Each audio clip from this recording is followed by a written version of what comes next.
നമസ്കാരം. Cockroach Janata party CJP എന്ന digital കൂട്ടായ്മ ഇപ്പോൾ നമ്മുടെ നാട്ടിൽ വലിയ തരംഗമായി മാറിയിരിക്കുകയാണ്. മെയ് 15-ന് സുപ്രീം കോടതി ചീഫ് ജസ്റ്റിസായ നമ്മുടെ സൂര്യകാന്ത് മിശ്ര രാജ്യത്തെ തൊഴിലില്ലാത്ത ചെറുപ്പക്കാരെ പാറ്റകൾ എന്ന് വിളിച്ചധിക്ഷേപിച്ചു എന്ന വിവാദത്തിന് പിന്നാലെയാണ് ഇങ്ങനൊരു കൂട്ടായ്മ പിറവിയെടുക്കുന്നത്.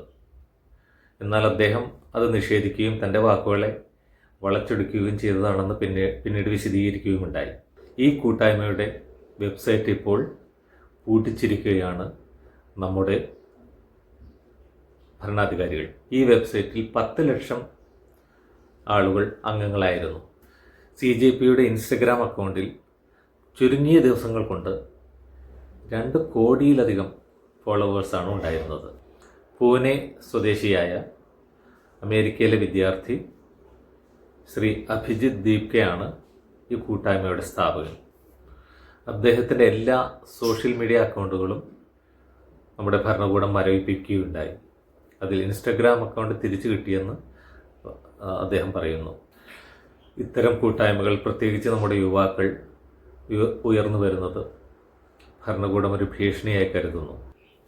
CJP ആദ്യമായി ഉന്നയിച്ച കാര്യം നീറ്റ് പരീക്ഷയിൽ നടന്ന ചോർച്ചയും അതുമൂലം ഉണ്ടായ വിദ്യാർത്ഥികൾക്കുണ്ടായ പ്രശ്നങ്ങൾക്കും നമ്മുടെ കേന്ദ്ര വിദ്യാഭ്യാസ മന്ത്രി ധർമ്മേന്ദ്ര പ്രധാൻ രാജിവെക്കണമെന്നാണ് അവർ ആദ്യമായി ഉന്നയിച്ച കാര്യം.